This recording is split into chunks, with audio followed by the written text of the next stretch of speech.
Ito naman yung paste notation sa 3x3. Kailangan tandaan to kasi gagamitin natin sa mga algorithm. Explain ko yun. Ito na.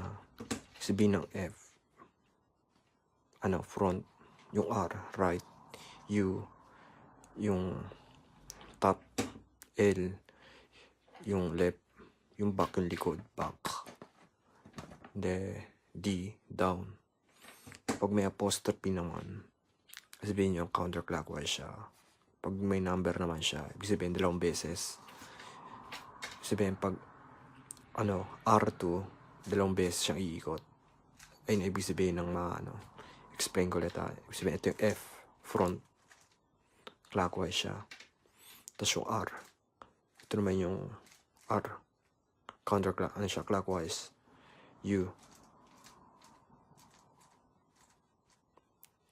clockwise siya. Tapos L, ayan, pag ganyan. Pag ganito. Tapos, yung B, pag ganyan. Pag ganyan. Tapos yung D naman sa baba. Ayun ibig sabihin. Tapos yung pabaliktad man, counterclockwise. Pag ganyan. Sabihin, front, yung sa harap nyo. Yan. Tapos, yung R. Pag ganito. U, pabaliktad. Ganyan. Tapos yung L. Pag ganyan. Counterclockwise siya. Tapos yung back. Pag ganyan. Tapos yung D. Pag ganyan. Counterclockwise. Yung F2, R2, U2, 2 beses. Ganun lang din. Ibig sabihin, dalawa.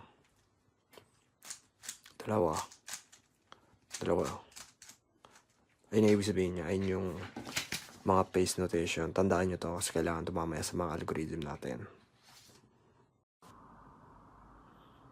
Okay, ito na.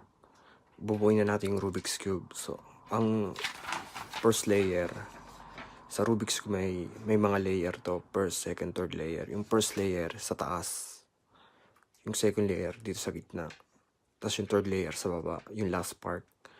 So then, gagawin natin yung first layer muna.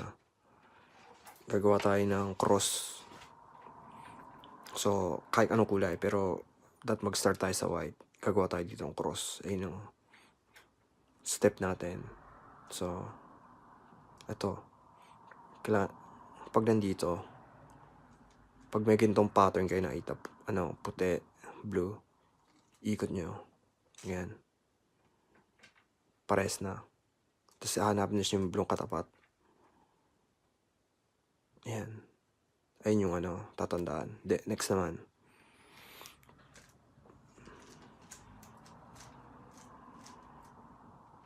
Yan. 2 na. Tapos 2 pa.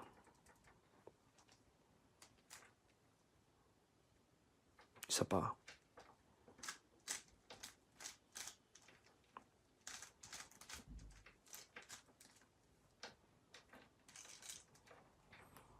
Ayan. May cross na. Ito ibig sabihin yung unang layer na gawin. Yung cross. Ayun yung dapat tatandaan nyo. Ang next naman, kapag nakagawa na yung cross, ipapantay nyo siya dito sa mga gitna. That pare-pare sila dito. Ayan. Ikot natin Ito, parehas sila. Ito hindi. Ito hindi. Sabihin, pati itong 2, kailangan pagpalitin. Para pagpalitin, ganito Ayan. Ibababa nyo isa. Ikot nyo yung 2. Yan, pagpapalitin. Tapos babalik. Ayun. Ayan, pare-pares na sila.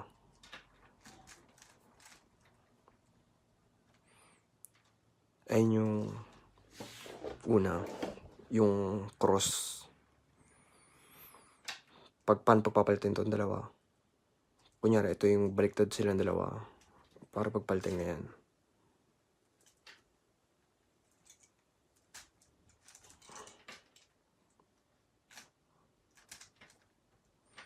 Ayun na.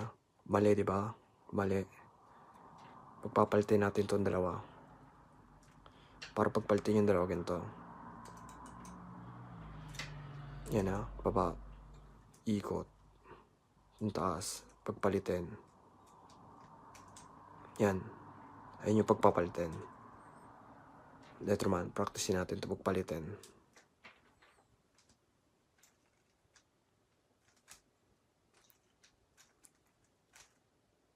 Yan na, baliktad. Switch natin.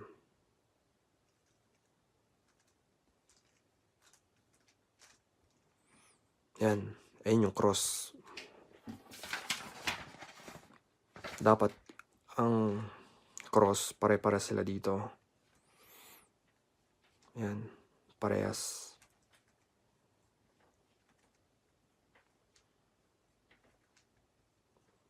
Ayun lang. Ito na yung unang tatandaan, yung cross.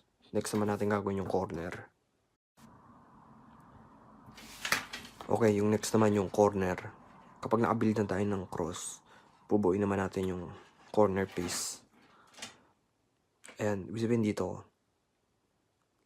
itong apat na to, hahanap tayo ng ano,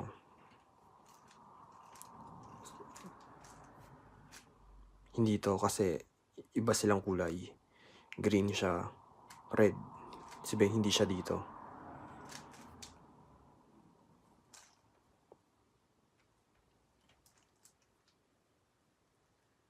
Ito, red, green, pati white. Red, green, white. Dito siya.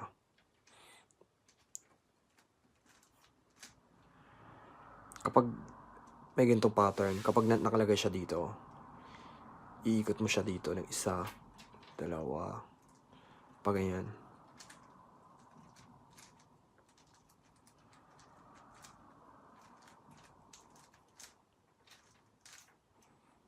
Ayan, parehas. Ulitin ko ha. L, down, L, down, L, down, L, down, L, down. Papalit-palit lang. Hanggang mapunta siya. Ayan. Tapos next naman, ito. Itong puti, orange, pati green. Dito siya. Green, orange, pati puti. Ilalagay, pag sa cube, ganyan ha. Gets nyo? Ilalagay nyo dito sa gilid. Ibababa nyo to. Baba, angat. Pares na, di ba? Ito nasa gilid na naman, di ba? Ilalagay nyo dito siya, di ba? Kasi orange, blue, pati white.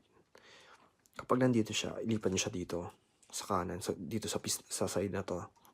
Ibaba. Angat lang. Nandito na naman. Ganyan. Ayun, ito yung first layer. Ayun yung first layer na tatandaan. Isipin, lahat silang mga side, pare-parehas. Explain ko ulit ha. Kapag nandito sa kaliwa, pag nandito, gusto nyo ilagay dito. Yan, baba, ganun lang.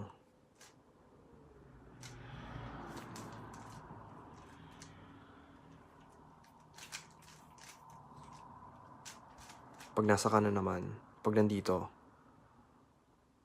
lalagay dito. Ganun. Ganun yung ibig sabihin. Hindi ito mahirap kahit basta tatandaan nyo sa first layer. Build kayo ng puti, tapos lahat sila pare-parehas. May beginners na gagawa muna kayo ng, may iba na ganito ang turo nila. Gagawa ka ng isang kulay lang. Practice ka ng isang kulay. Kahit hindi pa tama. Parang ganito.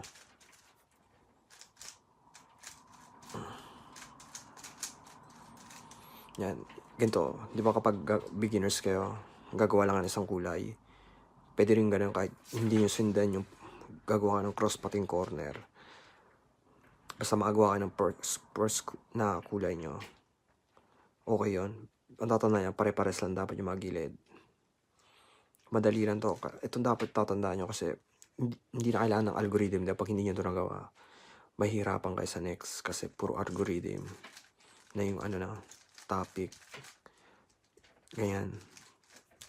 Gawa lang kayo ng isang kulay tapos ito, pagpapalitin nyo, ito pati ito pagpapalitin, i-try nyo lang yung mga ganyan. May ganito ring ano, technique. Gagawin first isang kulay lang, pagpapalit-palitin nyo na lang. Pwede din yun. Pero gusto ko yung ganito. Build ka ng cross tas yung corner. Para for beginners talaga. So, ayun lang.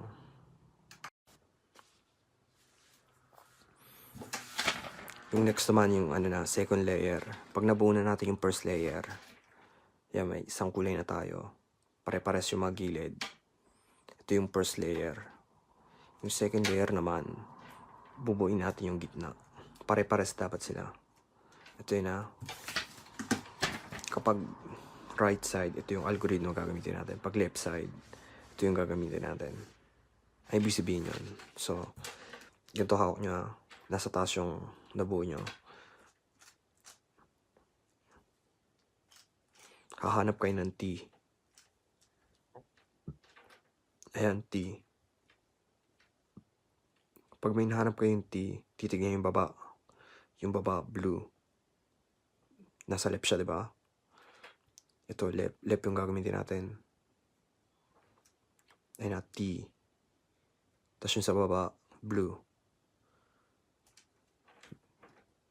Ito na, gagawin natin algorithm. D, L, down prime, L prime. D prime, F prime, D, F. Ayun, pares na sila. Ito tandaan nyo D, L, D prime, L prime, D prime, F prime, D, F. Kapag nandito yung papunta, pag ito yung prepare nyo, gagawin L side. Pag right side naman dito, ito yung algorithm na gagamitin nyo. Explain natin ulit And T. Lalagay natin dito. Kasi green, diba? Sa baba green. Ito yung indicator natin. T. Tapos yung sa ilalim. Dito. Okay, gagawin natin yung right side. Right side D. D prime. R prime. D. R. D. F. D. D prime. F prime. Ayan. Nandito na. Pares na. Next naman, hanap tayo ng T. Ito, may case naman na ganito. Hindi nyo mahanap yung ano. Kasi ito yung dapat na nandito kapag may ganyan, gawin yung algorithm. Tatanggalin nyo siya sa pwesto para maalis siya. Kahit ano dito, basta gawin nyo dito para matanggal lang siya. Ayan T. T, diba? Lalagay dito. Kasi ano siya? Orange pati green. Dito. Right side. Right side, diba? D prime. R prime. D. R.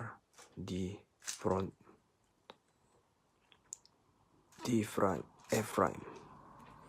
Ayan. Ito yung second layer. Ito lang yung second layer. Madali. Yung first layer pat second layer madali. Kahit beginners, kayang gawin to. Yung third layer lang yung mahihirapan kayo. I-practice natin ulit Okay, T.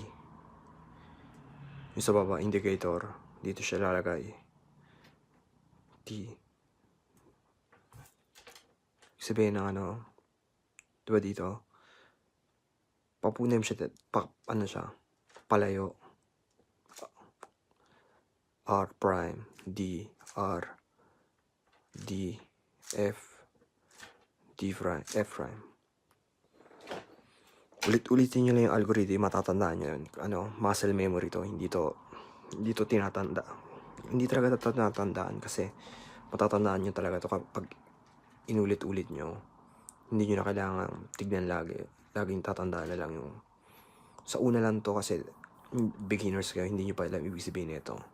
Pag natandaan nyo na to, kahit walang tingin, kayang gawin nyo na. Yan na.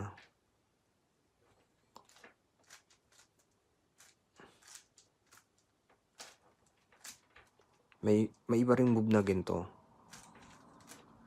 May pa ganun. Basta, ano lang, tandaan nyo lang. Marami ring ibang... Ito na, yung third layer. Yung third layer naman, ano na, ito na yung first layer na buo na natin. Tapos yung second layer, nabuo na natin. Tapos yung third layer naman, hawakan nyo ng pabaliktad, pag ganito na. Nasa baba yung, ano, first and second layer. Tapos, yung third layer, explain ko na. Yung sa third layer, unang gagawin natin, gagawa tayo ng cross. Tapos ito yung algorithm na gagamitin natin para magawa tayo ng cross dito. Gagawa tayo ng cross dito na hindi masisira yung first and second layer. Ayun yung una natin, yung cross. Madali lang to, ito lang tatandaan natin para madali lang. Ito lang yung algorithm. Yan na. Lagi nyo lang tatandaan dito pag ganito. May ganyan na case. Ito yung case na ganyan na. Ayan. Tapos dito ganito gagawin nyo. F U hindi R U prime R prime F prime. So na ganun siya para magawa kayo ng cross. Ayan, cross. Ulitin ko Ayan na. F U R U. Ito naman, may case naman na ganito. Na ano siya, diretso. Diba kanina pa ganito? Ngayon naman pa ganyan. Kapag ganyan, kapag may ganito kayong nakitang pattern, F, pares lang din. Di ba pupunta na sa ganito? Ibig sabihin kapag ganyan naman, dalawang beses mo siyang gagawin. F, U, R, U prime, R prime, F. Ayan. Ayun na yun. Gagawa kayo ng cross. Pag nagawa ka ng cross, okay na. Ulitin natin again F, U, R, U prime, R prime, F. Ito na yung pattern. Ulitin. F, U, R, U prime, R prime, F. And ulit. F, U, R, U prime, R, F. Ayun lang. Tapos na tayo dito sa cross. Ganito lang, maikli lang. Tandaan nyo lang F, U, R, U prime, R prime, F. Para makagawa tayo ng cross.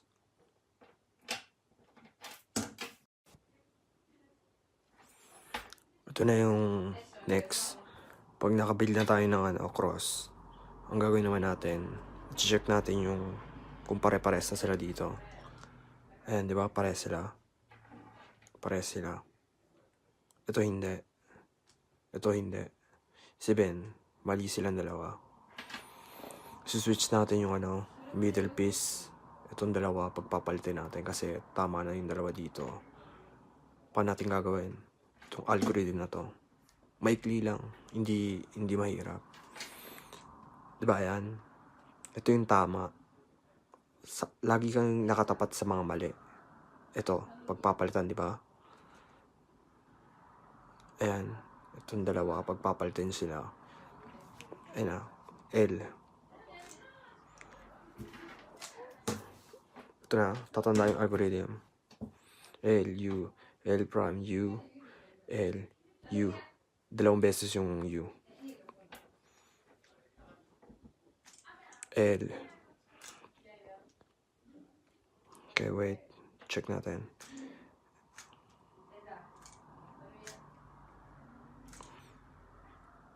L, U, L prime, U, L.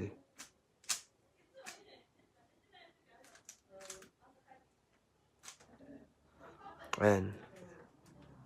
Pare-pares na sila. Practice natin ulit ha. L, U, L prime, U, L.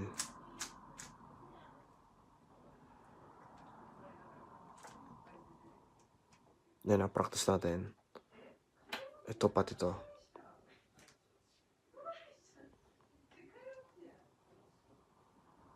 Pag-switch natin ulit ha. L, U, L prime, U, L. Yan na. Ayun yung pag-switch natin.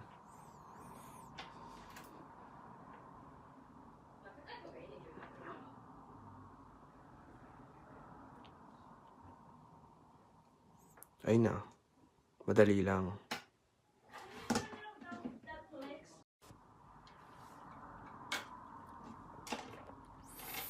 Next na natin gagawin kapag nabuo na natin dito yung cross. Yan, pare-pares na sila. Ang next natin gagawin naman, itong H move. Ang ibig sabihin nito, ang unang hahanapin natin dito, yung parehas na dito. Pati dito. Ibig sabihin wala.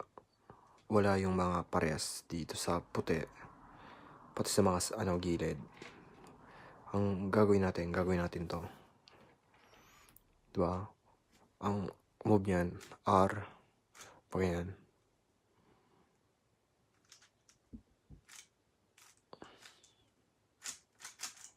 Ayun yung move niya. Ang move na yan, i-rotate yung tatlo. Ito na yan. Ito puti. Red and blue. Nasa tamang posisyon na siya. Red, blue, white. Nasa tamang posisyon. Pag ginamit natin itong H move na to, marorotate itong tatlo. So, gawin natin na.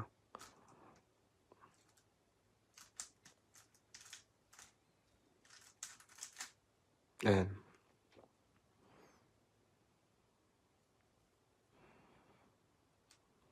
Ito na.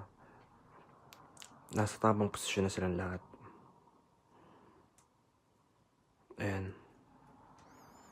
Ito yung H move.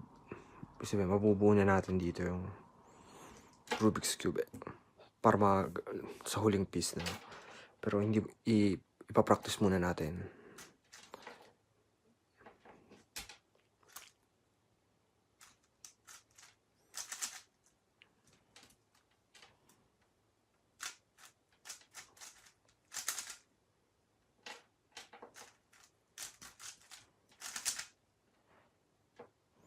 Ayan.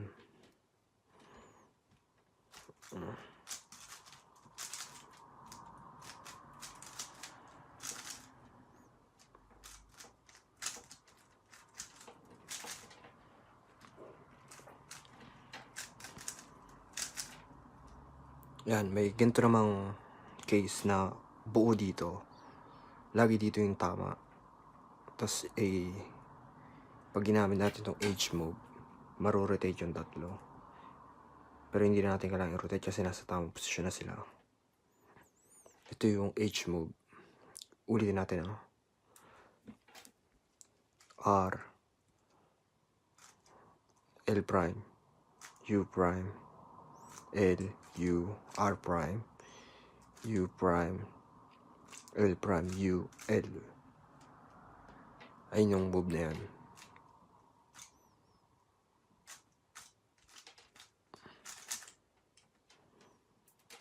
Sabihin ito, marorotate yung tatlo.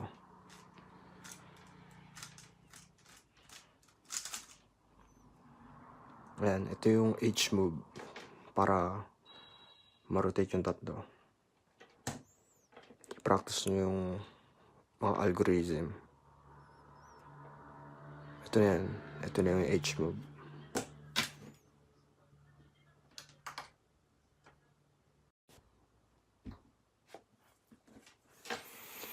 Nandito na tayo sa last, yung corner na lang. Ito naman, kapag nandito, pag nagawa na natin yung H move, sabihin nasa tamang posisyon na lahat sila. Ang dapat kailangan natin gawin, itong tatlo. Ibig sabihin ito sa taas, ito yung indicator natin. Pag nasa gilid, ito yung gagamitin natin.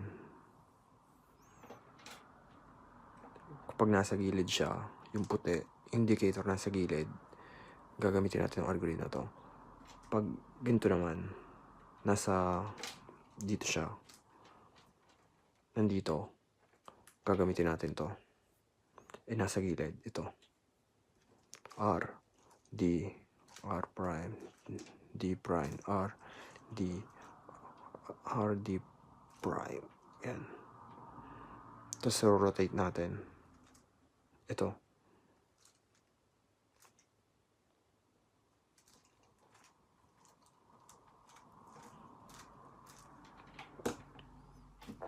Ayan. Diba nasa likod na? Nasa likod naman siya. Ito. D, R, D prime, R, D, R, D prime, R. I-rotate. Gilid. R, D, R, D prime, D prime, R, D, R prime. Ayan. Okay, practice natin ulit.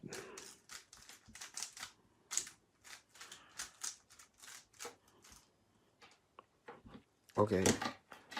Ayan na. Nasa likod, yung indicator natin. Blue. Backside siya. D, R, D prime, R, D, R, D prime, R prime. Ayun na, tama na. Rotate. Side. R, D, R prime, D prime, R, D, R prime. Ayun na. Ayun yung last corner.